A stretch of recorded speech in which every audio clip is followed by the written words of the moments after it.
د انګلیسي زده کړې ګرانو مینوالو سلامونه او نیکې هیلې مې ومنئ. امید دی چې تاسو به روغ او جوړ وئ او د انګلیسي زده کړې تېرې شوې ویډیوګانې به درته مفیدې تمه شوي وي او زیات څه به مو ورڅخه زده کړي وي.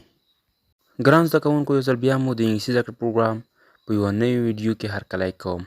دغه ویډیو مو ګرانو زده کوونکو ستاسو لپاره د جملو په اړه جوړه کړې ده او ډېرې مهمې جملې مې درته پکې راوړي دي. نو تاسو هم هڅه وکړئ تر څو د ویډیو تر پایه راسره پاتې شئ او هغه جملې چې ما ستاسو لپاره راوړي دي هغه زده کړئ. نو راځو د جملو په لور.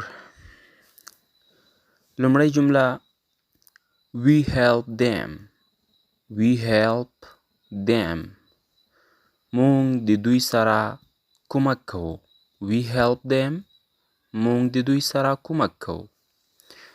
او ګرانو زده کوونکو، تاسو کولی شئ چې د دې جملې په مرسته نورې مهمې جملې هم زده کړئ. فقط دومره کوئ چې د دغې جملې ترکیب ته تاسو ګورئ او نور به تاسو کولی شئ چې نوره مهمه جملې هم ورباندې جوړه کړئ، لکه زه یو څو درته ورباندې جوړوم د همدغه جملې په کومک سره.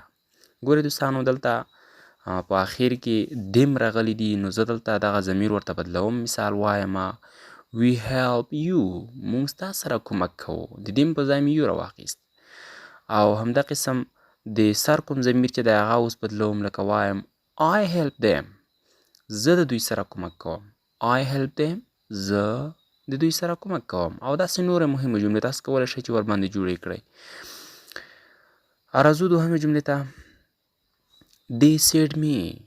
They said me. دوی ماته وویل. They said me. دوی ماته وویل. او دلته تاسو کولی شئ چې ووایئ چې We said them. مونږ دوی ته وویل. دوستانو، په انګلیسي ژبه کې نه بلکې په هره ژبه کې ضمیرونه چې دي هغه بیخي زیات مهم دي او بیخي زیات استعمالیږي. نو د ضمیرو او ضمیرونو په اړه ما ستاسو لپاره مستقلې ویډیوګانې جوړې کړې دي. تاسو کولی شئ هغه زموږ د یولی ټیچر یوټیوب چینل پروګرام د ویډیوګانو په لیست کې پیدا کړئ. نو تاسو راشئ د یولی ټیچر یوټیوب چینل د پروفایل په عکس باندې کلیک وکړئ او هلته تاسو دننه به داخل شئ. یوټیوب چینل ته به تاسو دننه داخل شئ، نو هلته کولی شئ هغه پکې پیدا کړئ. د ضمیرو په اړه مې خاص ویډیوګانې درته جوړې کړي دي.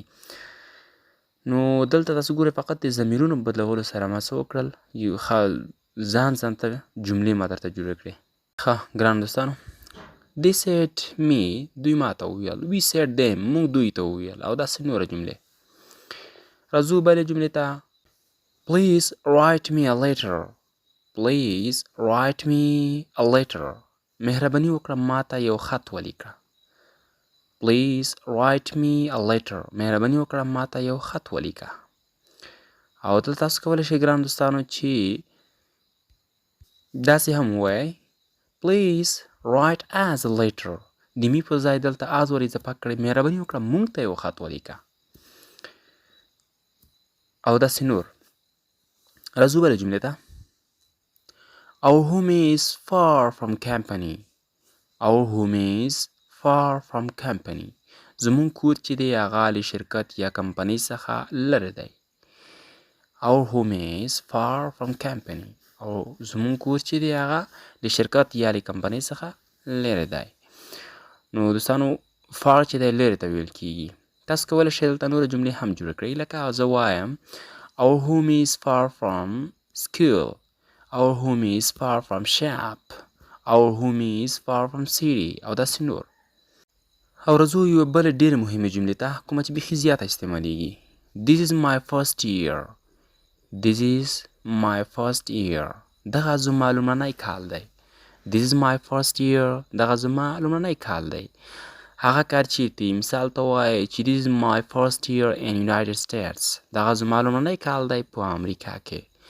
او یا داسې نورې مهمې جملې تاسو کولی شئ ورباندې جوړې کړئ. ډېره یوه زبردسته جمله ده او بیخي زیات هم استعمالیږي.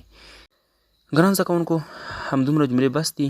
زه کوشش کوم ستاسو لپاره جملې کمې راوړم، مثال 15 شپږ یوه اتۀ نهه جملې راوړم، خو د هغې په مرسته ستاسو لپاره نوره جملې جوړوم.